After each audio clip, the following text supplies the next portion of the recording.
Y'all know what time it is.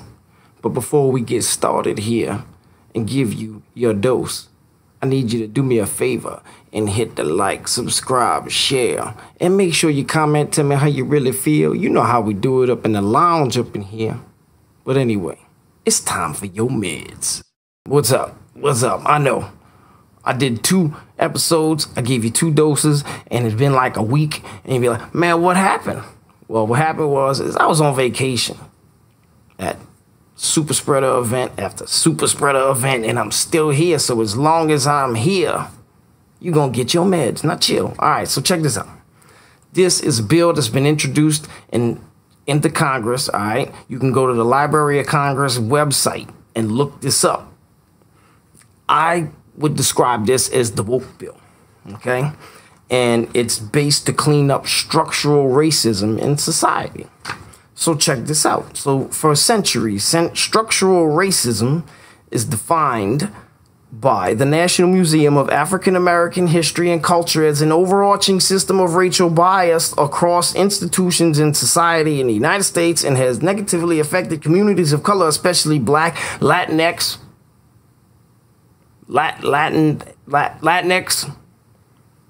Asian American, Pacific Islander, and American Indian and Alaska Native people to expand and reinforce white supremacy.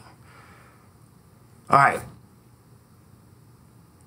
I mean, I guess structural racism is like systematic racism. But structural racism, you can like include not only institutions, it sounds like you can include the highway also. Shit like that. Like, you know, just structures. Buildings that don't move. Anyway, all right, so check this out. And here's the deal, like systematic racism. I truly believe that, yeah, it has existed and it probably still exists. You know what I'm saying? Problem with that is like, you can't blame every loss in life on systematic racism, because that's not true. So if you apply for a job, another guy applies for a job, you're a Black, Latinx, Asian American, Pacific Islander, and American Indian and Alaska Native people, one of them, and some white guy gets the job and he scored higher on the exam than you did. Like, straight up. You know what I'm saying? Both of y'all race. Whoever gets to the finish line first wins the race. I mean, you can't call that systematic racism. You know what I mean? That's perseverance. Do your homework. Get better. You know what I mean? I mean, that's just the way I look at it. Now, check this out. Now, structural racism determines the conditions in which people are born, grow, work, live, and age, all right? And determines people's access to quality housing, education, food, transportation, and political power, and other social determinants of health. Now, here's the deal. Born, all right? We can't choose what situation we're born in. Grow, work, live, and age. Now, you know, those first few years of your life are really, really important. The deal is we are in a country where you have an opportunity to start in one place and finish an entirely greater place in your mark in society, and leave a mark in society, right? You know what I'm saying? Like, just because you started at point 0 don't mean you're going to finish at point 0. That's what freedom and liberty is designed to do. And there's no way you can do that without freedom. You understand what I'm saying? All right. So, yeah. Education, food, transportation, and political power, and other social determinants of health. Now, not every neighborhood is going to be Beverly Hills. You know what I'm saying? Everybody's not going to be able to drive the whip. But if you shoot for the stars and you land on Mars, then damn it, that's a win.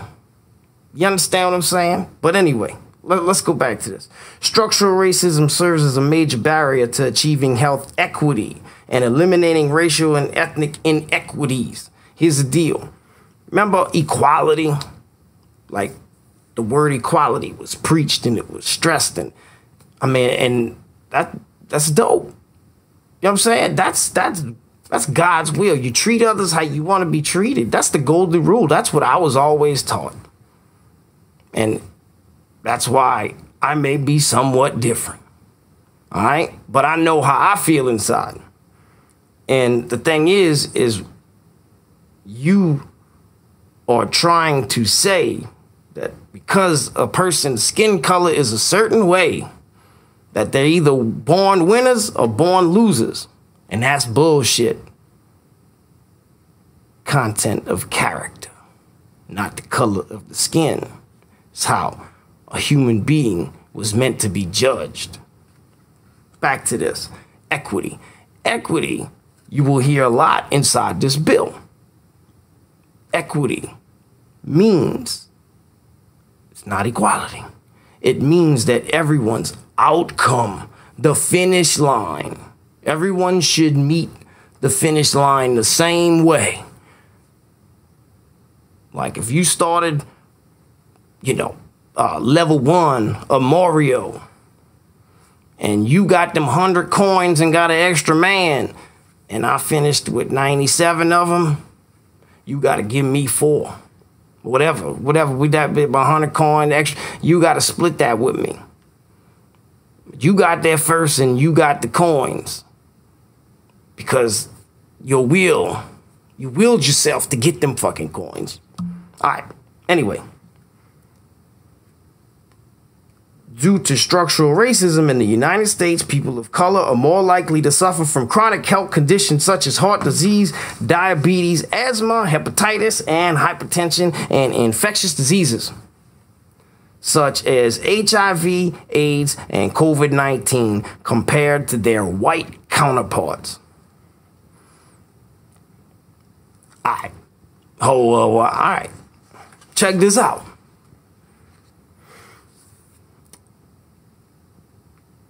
Health conditions. All right.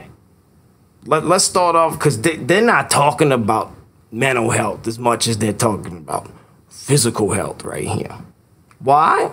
Because they mention it, such as heart disease, diabetes, asthma, hepatitis, and hypertension. The last time I checked, obesity is like one of the biggest problems in America. Not structural racism. If you want to call Coca-Cola, McDonald's, Taco Bell, Popeyes, churches, what else we got? Motherfucking rallies, Subway, Eat Fresh. Then, if that's what you consider structural racism, then you're right. But you ain't talking about that. These corporations ain't gonna hang themselves like that. That's why they're trying to be extra woke right now. Anyway, and then infectious diseases such as HIV, AIDS, and COVID-19. All right. We know what happened with the HIV and the AIDS. We know about COVID-19. But I just want to let you know what doctor spearheaded both of those campaigns to clean up this problem? Yeah. Your Lord and Savior, Tree Mask. You know what I'm talking about. Anyway, all right. So let me move on. I got to try to get through this. Due to the confluence of structural racism, such factors as gender, class, and sexual orientation or gender identity, commonly referred to as intersectionality, black and Latinx.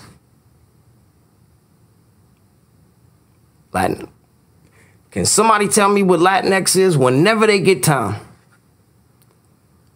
Transgender women are more likely to die due to violence and homicide than their white counterparts. What the?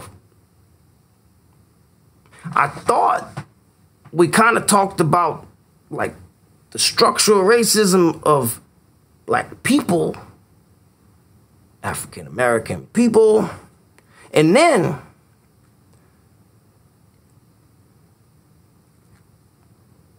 what happened? I want to know. Black and Latinx transgender women are more likely to die due to violence and homicide than their white counterparts. Well, why are you not worried about the American Indian tranny, the Alaskan Native tranny? You know what I'm saying? The Asian American tranny, the Pacific Islander tranny. Why you ain't worried about them? You left that one out. I mean, and I know that's irrelevant, but but look, they're trying to take the pain, the pain that the black man, the black woman, the black family has suffered for generations because of slavery, and align that with transgender, the LGBTIQABCXYZ community, and intertwine their pain. They've been doing it. I don't know if you noticed, but that's, I mean, it's a slap in the face, if you ask me. All right? Moving on. The definition, anti-racism. The term anti-racism is a collection of anarchist policies that lead to racial equity. Remember equity, outcome, equal outcome. Everybody gets a participation trophy. And are substantiated by anti-racist ideas. All right. 2. Now, this is the term anti-racism. That's what we're going at. Now, anti-racist. All right. Anti-racism is a thing, and an anti-racist is the person who stands up against racism, I guess. All right, the term anti-racist is any measure that produces or sustains racial equity between two racial groups. All right. This is the deal. The term anti-racist is any measure that produces or sustains racial equality between two racial groups. The key word in here is any measure. So they will go to any extent to produce or sustain racial equity between racial groups. So whatever it takes is what that says. And you know, as long as it's within the confines of the Constitution, well, I mean, we know they don't give a fuck about the Constitution. Anyway. So the National Center of Anti-Racism and Health is the organization that they're going to use to handle this, which the director of the CDC is going to be the one to appoint the head member of this organization. All right. And so basically the job of this person that they hire is to declare racism a public health crisis and naming racism as an historical and present threat to the physical and mental health and well-being of the United States and the world. Now, world here. All right, anyway, aiming to develop new knowledge in the science and practice of anti-racism, including in identifying the mechanism by which racism operates in the provision of health care Keyword, healthcare. N, in systems that impact health and well-being. Transferring that knowledge into practice. Okay? What that means is this is an open invitation into every American's private life. All right? That's what, look, they're aiming to develop new knowledge in the science and practice. All right? And including identifying the mechanisms by which racism operates in the provision of healthcare and in systems that impact health and well-being. This is their way of saying that this is why we need your private information to help clean up racism in this country. I promise you. It's for everyone's well-being. Okay? And y'all see what's going on in the news right now, right? You see what's going on. How, like, they're coming after your private life. All right? They stood in the public square and they told you that they're coming to your door. Now, basically, to sum this up, the police violence. Like, here's the deal. I kind of read this and I brushed over it. And the deal with the police is like, all right, police intervention, like police reform. I mean, I think like there could be a time for us to really, if they do this right and they don't gaslight and virtue signal, which the whole first half of the bill is gaslighting and virtue signaling. The back end of this seems, we just want to try to figure out what's going on. Why are police acting the way they're acting, right? Why, in these violent situations, what fueled it? And like getting to the root of those problems. I'm all for it. You know what I'm saying? And I think most people would be for that. Like, hey, you know what? Let's look into our department. See what's going on. Let's see what's up. And if there is, like, because a lot of police forces, a lot of sheriff's departments, are crooked. And it's usually at the top. You know what I'm saying? Just saying. Anyway, but here's the deal. Let's go back to this racial divide here. White supremacy. Joe Biden stood up in front of the whole country on television and said, the biggest problem in this country is not ISIS. It's not China. It's not Russia. It's white supremacy. And the dude was right. I'm telling you, he was right. The issue is that he didn't tell you exactly who he was talking about.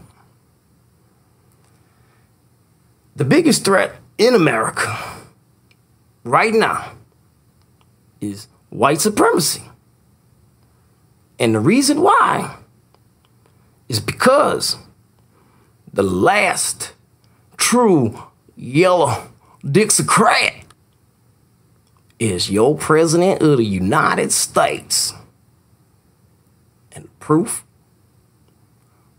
I got something for you.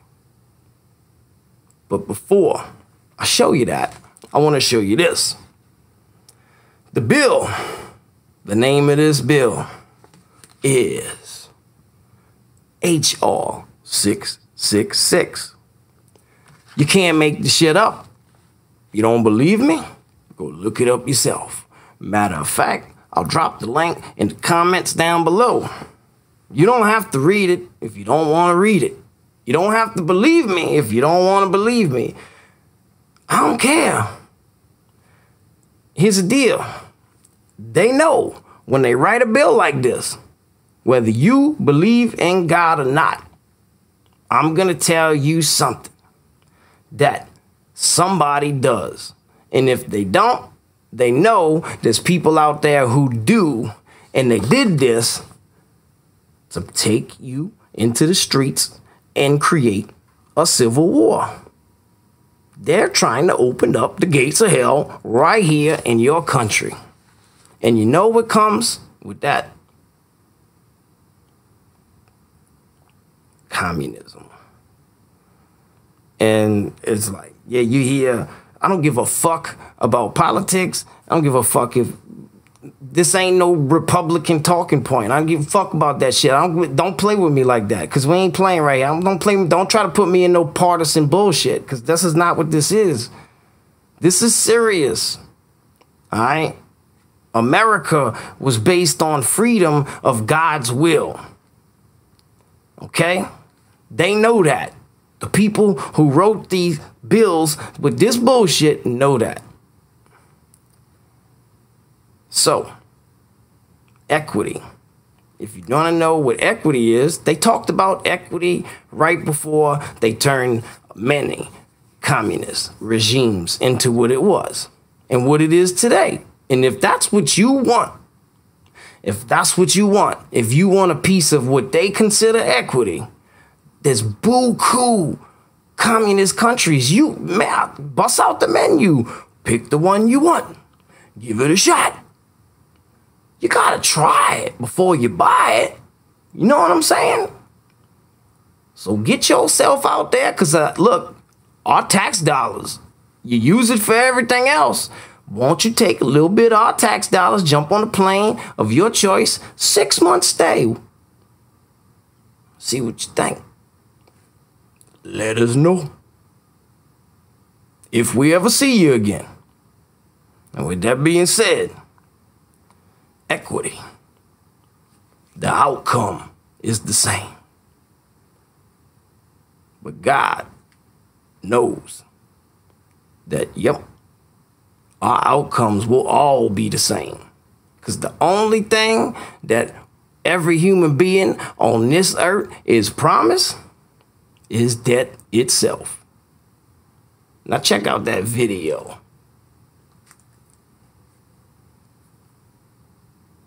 They like Trump, but I'm not against him. I did not vote for that damn fool that they had running against him, that racist dog, what I heard the first time in 1972 when I was doing an intern thing at a DC think tank, when he was out there with James O. Eastland, John B. Stennis, Faubus came in from Arkansas. That's the fool who said they'd never integrate the Little Rock High School. They had Wallace there, who was wheeled in, and they had Byrd, former Grand Dragon of the Klan, and they were talking about this young man who had a stupid-looking ducktail like he was back in the 1950s, was the last true yellow dog Dixiecrat. And they were talking about Joe Biden, who got up there, and when the speech he gave, I mean, I was really offended. I heard it right outside the state capitol building in Dover, which was a rundown, ransacked old house, 250 years old. And he said, Negro children are like roaches. If they're allowed to integrate the schools, they will infest them and they will never be gotten out. Negro. Who said that? Joe Biden said that? Yeah, I heard it. Saw him. He said Negroes were animals and they turned the streets into jungles. And he and Senator Eastland had a plan where they could put all of these Negro animals in zoos. All I'm offering is the truth, nothing more.